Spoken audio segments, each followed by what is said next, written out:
fundamentally dishonest. Look, he walked away from the central tenet of his economic theory by saying he had no idea what the president was talking about.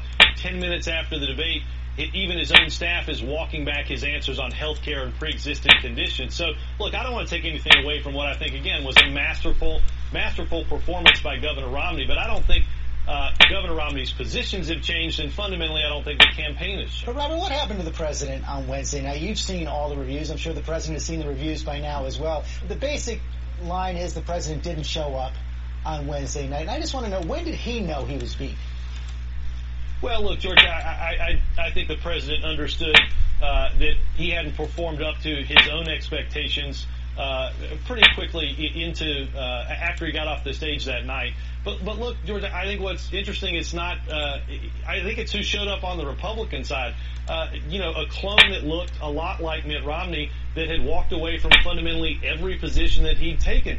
You cannot cut taxes by $5 trillion as he's doing and simply say, oh, I don't have that tax cut. I'm not going to cut taxes for the wealthy when the average high-income earner is going to get a $250,000 tax. Let me stop you right there, because the Romney campaign has a new ad out just on that point. They say the president and his team are lying when they call it a $5 trillion tax cut. President Obama continues to distort Mitt Romney's economic plan. The latest, not telling the truth about Mitt Romney's tax plan. The AP says doesn't add up. ABC News, mostly fiction. Even the Obama campaign admitted it wasn't true. Well, okay, stipulated. It won't be near $5 trillion. So does the campaign now accept that the cuts will be less than $5 trillion? No, absolutely not. I mean, look, if you're going to reduce the Bush tax rates by 20%, and the estate tax, and the AMT, change the corporate rate, and a whole host of other changes, that adds up in a reduction of revenue of $4.8 trillion. The question for Governor Romney is, what loopholes are you going to close, supposedly, to make up for that revenue? And if you don't close $4.8 trillion in those loopholes, two things happen. Either the deficit goes up, or more likely is the middle class is going to see their taxes go up and end up paying for his promise. As you know, Robert, he's stating unequivocally that he will not push the tax cuts if they increase the deficit, and that he will not push them if they force tax increases in the middle class. Well, then he has. Then he's got no economic theory. Then he's walked away from 18 months of what this whole campaign's been about. But George, we've seen this movie before, where people say, "Oh, don't worry, it's all going to get paid for. It's fine." When you ask him, "What loopholes will you close specifically for wealthy earners to help pay for the $4.8 trillion in reduced revenue?" There's no answer. I mean, let's be clear. Paul Ryan a week ago was asked about the math for this, and Paul Ryan said, "Look, the math takes too long." Well, Mitt Romney's solution is he just decided there wasn't math involved in this problem, and that's absolutely crazy. Look, the only thing he outlined that he would cut in the budget is Big Bird. He's taken the battle straight to Sesame Street and let Wall Street run hog wild. I mean, it was a masterful theatrical performance. It was fundamentally dishonest for the American people, and let's be clear, if you're willing to say anything to get elected president, if you're willing to make up your positions and walk away from them, I think the American people have to understand, how can they trust you if you are elected president? Let's look ahead to the vice presidential debate this week. Joe Biden coming up. He kind of stepped in it a little bit this week with the comment about the middle class being buried the last 4 years. How they can justify raising taxes in the middle class has been buried the last 4 years. How in Lord's name can they justify raising their taxes with these tax cuts? Two questions. Is there more pressure on the vice president now to be aggressive coming off the president's debate? And are you worried about gaps like that? Well, look, I don't think that was a gap, George, because I think what the vice president was talking about is what he's talked about every day, which is a series of 8 years of he said they were buried the last 4 years. Decisions. Well, we've been digging out from what was an avalanche of bad economic decisions over the past 8 years during the Bush administration. What Mitt Romney and Paul Ryan want to do is take us back to that exact same failed economic theory. Top-down tax cuts, eviscerating the investments we know we need to grow our economy from the middle out rather than from the top down. I know Vice President Biden. I know he's looking forward to having a spirited exchange about ideas. I simply hope this. I hope what Paul Ryan does is something fundamentally different than what Mitt Romney does, and that is I hope he comes with just a modicum of truth and willing to defend their policies rather than to admit somehow they don't exist. And finally, will we see a different game from President Obama in the next debate? Well, again, I think now that Barack Obama's had the opportunity to meet both Mitt Romneys, I don't doubt that he'll make some adjustments. I know he's looking forward to the next debate. Robert Gibbs, thanks very much for your time this morning. George, thanks for having me. We'll be right back.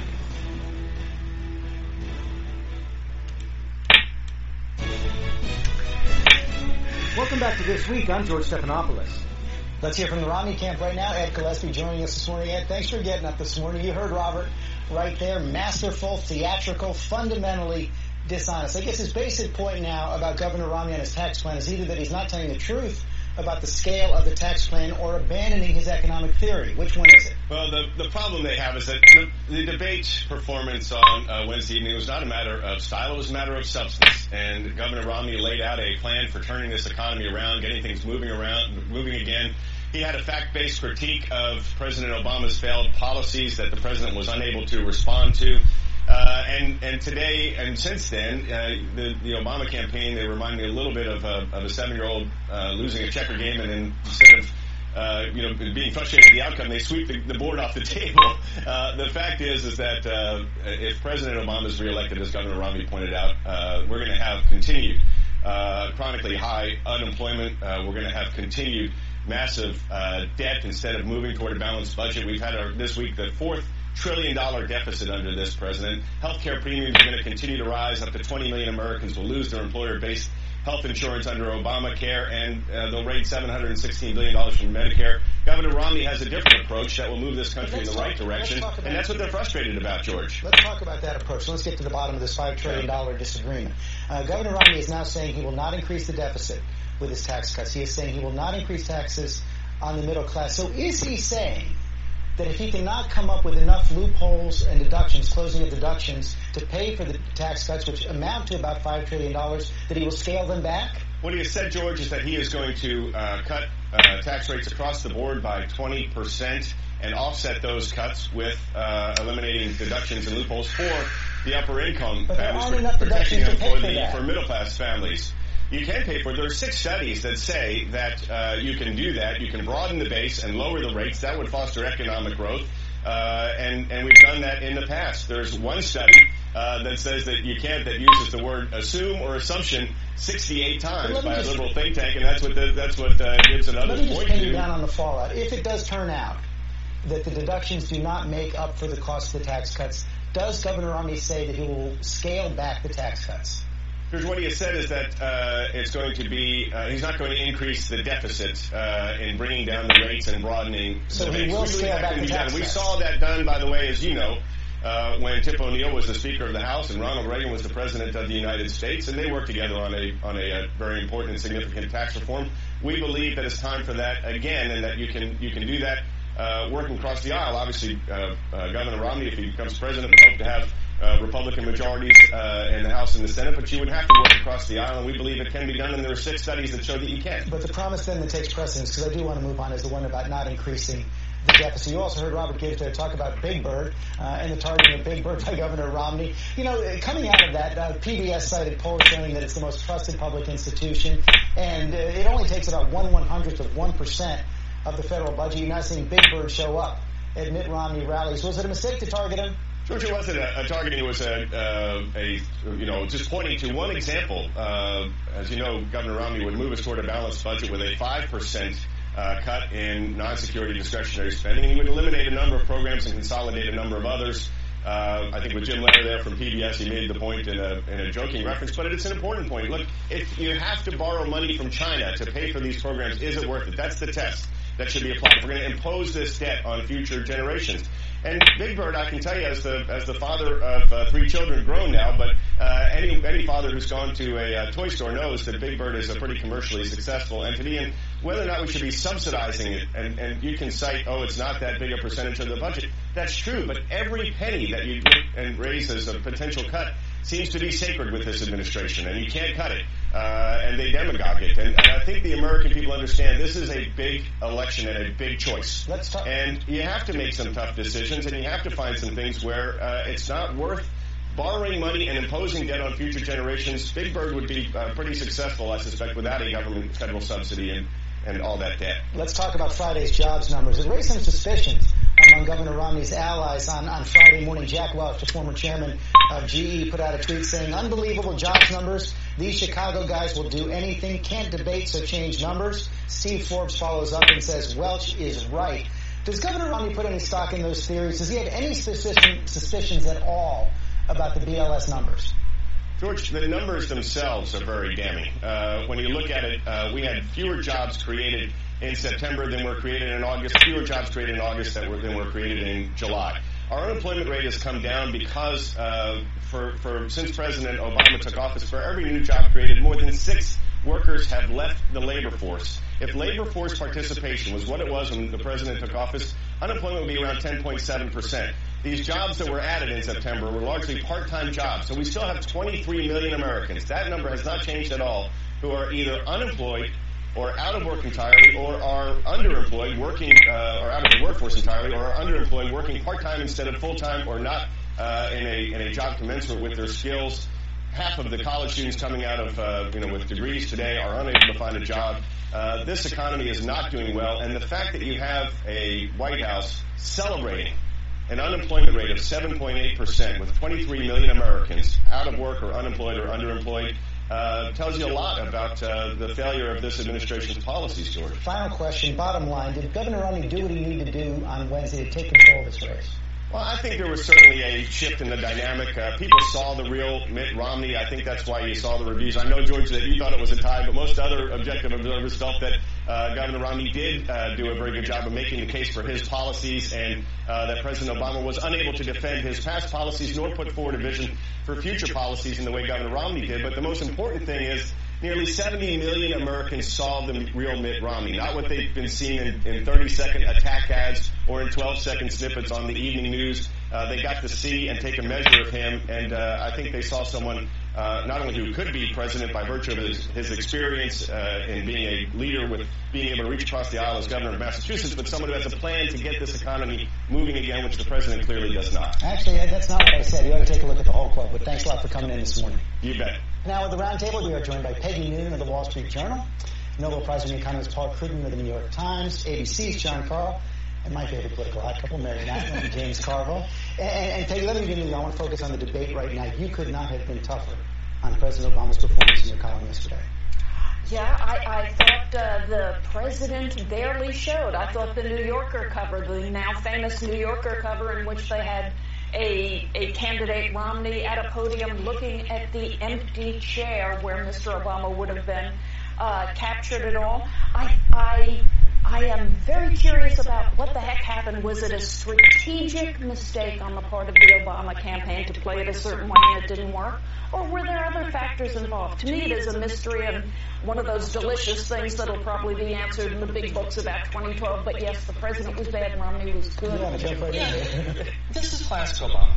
He really, really wants to be the president of national unity. He's always wanted to be the reconciliation candidate, and his instinct always in confrontations is to not to go for the jugular, but to go for the capillaries. He did the same thing in 2008. People forget just how weak his campaign was through August of 2008 when he just was refusing to make the obvious case against McCain, and then he toughened up, but also... And the debate toughened up in 2008. Yeah, but Trump, because he needs to have his back against the wall.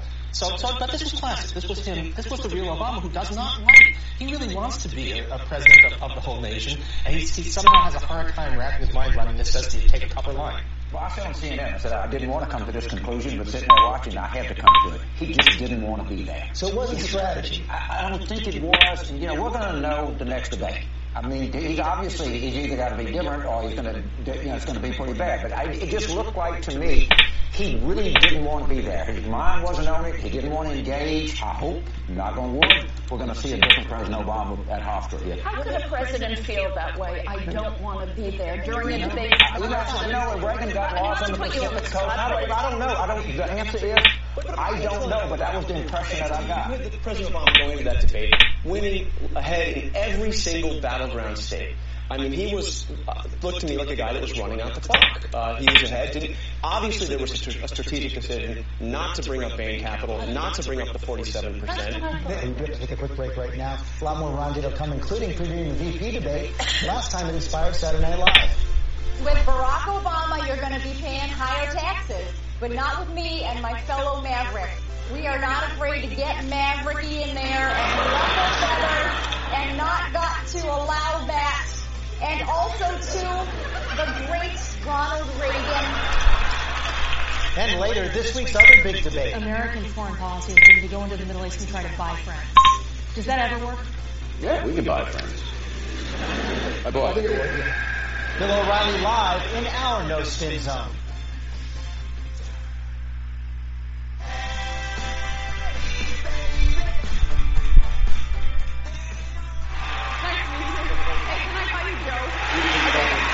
John McCain has been dead wrong. I love him. As my mother would say, God love him, but he's been dead wrong on the fundamental issues relating to the conduct of the war. I would like more opportunity for this. I like being able to answer these tough questions without the filter even of the mainstream media telling viewers what they've just heard. Gwen, no one in the United States Senate has been a better friend of Israel than Joe Biden. I may not answer the questions the way that either the moderator or you want to hear, but I'm going to talk straight to the American people and let them know my track record also. That was 4 years ago. The next VP debate is Thursday night. We're around the roundtable. We'll preview that in just a little bit. I'm joined again by Peggy Noonan, Paul Krugman, John Carl, Mary Matlin, and James Carville. And let's talk about the other big news of the week, those unemployment numbers that came out Friday. I got to say, Peggy, I was surprised. First thing Friday morning at GMA, the numbers come out. The first tweet you get is from Jack Welch raising a question about them. Ed Gillespie didn't bite, but what is that about? Oh, it is about widespread skepticism towards the actions and efforts of the U.S. government to begin with. Second, I don't think anybody in America looks at the number, whether it's 8.2, 8.4, 7.7, and thinks that's a real reflection of reality. Everybody in America thinks they're not counting the number of people who've stopped looking, the number of people who are underemployed. At that point, the 7.8 number almost becomes academic. Nobody has faith. Well, we know it's a lousy labor market out there. It's not what you want to have. However, it is an improving labor market. And not because of 1 month's number, but 1 month, this is the whole thing. Jack Welch, probably coming from the corporate world, he doesn't quite understand how hard it is to fudge government numbers. But if you look over the past year, which is what you should do, you should not look at the numbers which bounce. There's a clear improvement. It's clear that adjusted for the changing and for the aging of the population, the number of people with jobs as a share of the relevant population is rising. It's clear that payroll growth has exceeded population growth. So this is an economy that is slowly on the mend. Here's the real world, as Peggy alluded to. Real median incomes have fallen twice as much under the Obama recovery as they did in the Bush recession. At this point in time, under Ronald Reagan's policies, which Governor Reagan has a 21st century application of, growth and jobs are growing at 5 times the rate they are. Let's just look at last year. The states where 17 governors, Republican governors, instituted conservative reforms. Those states are growing their economy and creating jobs at twice the rate the national economy. This is about policies. We know they work. There is no recovery in the history of any recessions or depressions that have been as slow and as poor as this one. And the revisions upwards, yes, it does, Professor Dr. Krugman. It's completely, totally true. This isn't true. I don't make up numbers. But just look at them then, because the fact of the matter is this is actually a fairly typical slow post-financial crisis recovery, which is picking up speed. So although it's terrible, and I've been bitterly critical of policymakers in general for not doing more, the fact of the matter is we are clearly now in the upswing where you can see the beginnings of a turnaround. The challenge for Romney is that, look, it's not just the unemployment number here. Consumer confidence has been up for 6 weeks in a row. You've got the stock market is up. You have housing prices are up. There's a sense that things are still bad but getting better, especially, George, in the battleground states. You've got the governor of Florida going around talking about the recovery in Florida. Republican. Republican governor. Congress in Ohio. Yes, but how do you run against the economy when the Republican governors in those states the policies are saying things are getting by better? Republicans are growing the economy. You have a situation where Welsh puts this out. Now, if this is a party that a large number of them believe in creationism, deny global warming, think that Obama was not born in the United States, believe that tax cuts raise revenues.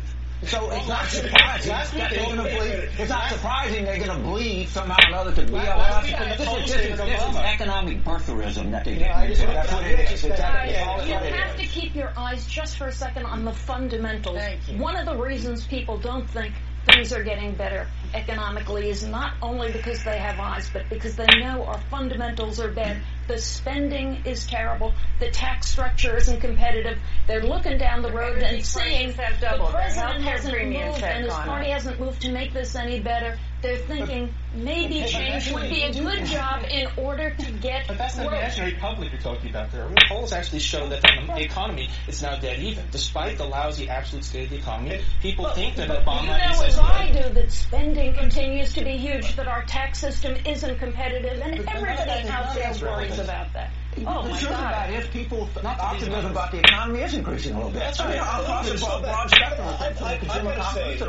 to say one thing about this whole conspiracy theory, though. I mean, He went into BLS. I went down to BLS. I talked to the woman in her cubicle who actually wrote the announcement, 7.8%. You know, there is not a single political employee in the entire BLS right now. Not one. I mean, this is crazy town to think that it was. When you say that people don't trust government, this is the most trustworthy. I mean, there are the inherent problems of economic data, which are all science fiction, but these are very honestly constructed science fiction. But most people don't understand, you do obviously, but how this is actually done. This is a survey of 60,000 households. George, it's a survey. It has a margin of error. A small one. About 400,000 jobs it could be. Yeah, the margin of error is 0.2%. So you could have an 8% unemployment rate. There's a survey of employers and the survey of households, and they are telling the same story. They're telling the story of an economy that is slowly on the mend. Slowly. When you look at both events, I'm going to ask all of you to weigh in quickly on this. How much did the race change this week? Well, I think it changed. I think Romney helped himself. But I think this was a clarifying event. Because now the Republicans are enthusiastic about Romney. They're wildly enthusiastic about Ryan. And the winner of this race is going to have real legitimacy. This is not going to be a thing where they say, well, he really didn't represent our cause. Now that if the president wins re-election, then you're going to see the sort of policies along the Clinton line when it comes to tax on top earners. You're going to see the health care bill stay in place. You're going to see finance regulation of Wall Street stay in place. You're going to see these things happen. If by the same token, if Romney wins, he'll have the authority of an election behind him. So I think this gives the next president a real boost when he gets in there. I think one of the key things about the debate, it's changed. We will look back on it as a historic moment in this election. It upended things. This is what it upended.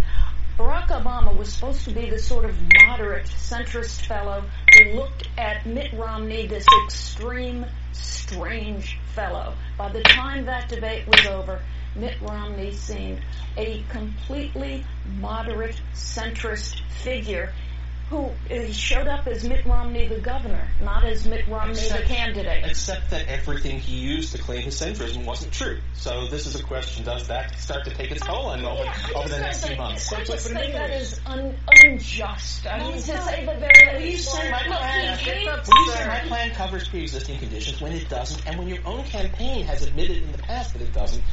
What do you say? That's amazing. You have mischaracterized and you have lied about every position and every particular of the Ryan plan on Medicare, from the efficiency of Medicare administration to calling it a voucher plan. So you're hardly credible on calling somebody else a liar. Here's what else about that. But the fact of the matter, I just think that pre-existing condition thing was a defining moment. It was saying this guy believes not only that he can say something that isn't true, but something that his own campaign has admitted isn't true. And he can say it in front of 70 million people. That's amazing. The other thing that's upended was that Governor Romney effectively shot down the legions of strawmen that the Obama campaign has erected against him. And Mitt Romney, the real Mitt Romney, is what was belied all the stereotypes and demonic mischaracterizations of him through $300 million of attack ads. So people got to see, as Ed said, the real Mitt Romney, and they liked his positions, they supported all those positions, and they liked him as a person, which is what he needed to do. Let's look ahead a little bit to the vice presidential debate. Both Vice President Biden and Paul Ryan setting expectations this week. you're not going to rattle Joe Biden. Joe Biden's been on the national stage. He ran for president twice as a sitting vice president. What I hope to achieve is to give people an alternative. I just want to make sure that when I say these things, that I don't have the Congress say, no, I don't have that position, or that's not the governor's position. And so it's mainly getting the factual predicates for everything. Now, this debate is going to cover a lot of topics, including foreign policy on Thursday. But, James, it's clear from talking to both Ed Gillespie and Robert Gibbs this morning, they're going to continue to zero in on this whole issue of the Romney tax cuts. Is it $5 trillion or not? What is Governor Romney proposing? Yes, they should. Yes, they should. But what Romney proposes is he's going to cut tax rates for 20% for everybody. That's $4.8 trillion over 10 years. What they're saying is how are you going to pay for this? He says, what unspecified, going to do away with unspecified exemptions. Yes, they should. They really should hone in on that. As Paul has pointed out, the Paul Ryan's plan just calls for cuts, doesn't say what the sort of cuts are. That's a legitimate thing in an election. What could be more legitimate than that? Yeah, it's still the fact of the matter is that Ryan, despite, however well he manages to put it across, however aggressively, Romney is calling for huge tax cuts for the rich, which he says he's going to make up for by eliminating deductions, but actually can't. The arithmetic doesn't work, and he's refused to say anything. I mean, this is amazing. He's saying, I'm going to raise $5 trillion of revenue, but I'm not going to tell you how to offset those direct tax cuts. Out there. He said we cap deductions at $17,000. But he hasn't actually committed himself. But he hasn't put a plan. No plan at all. It's amazing. $5 trillion. The only thing that sustain Professor Krugman's argument is to cherry pick data. He does not look at even a most recent study by Harvard researchers, your sort of colleagues. I don't know where you're at. That was a study that said you can do it as long as you include people with incomes between $100,000 and $250,000 as part of the rich. It was nonsense. Our biggest driver for our debt and the biggest impediment to our economy is entitlements in Medicare. And the Ryan plan, we're not just talking about a tax reform, we're talking about regulatory reform that costs $10,000 per employee, that is a drag on the economy. And we're talking about fixing Medicare, reforming Medicare, which the Harvard guy said, had Ryan's plan been in place, would have reduced spending on Medicare by 9% in 1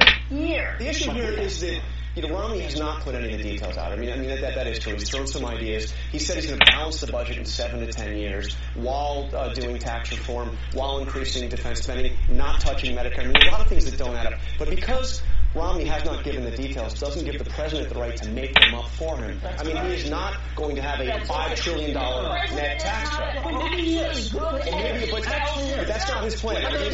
But I think the way to say it is there is a $5 trillion tax cut to be offset by mystery meat. And that's a correct statement. Or there's a $5 trillion tax cut. Well, we don't know what it is he's going to do. But what he has proposed is a $5 trillion tax cut. Plus, he says, trust me, I'll do something else different. That's not very good. What could be more legitimate than saying you're proposing $5 trillion in a reduction in revenue? How are you going to pay for this? And he says, well, I'm not going to tell you. I'm just going to let the Congress do it. And so you say, no, these are the things that you have to get rid of. You're going to get rid of child reduction, you're rid of home mortgage reduction. Yes, and we're going to get unleashing our. He said it. You just don't listen to him. I'm going to rely on my voodoo. So in the end, the story is voodoo. So you can rouse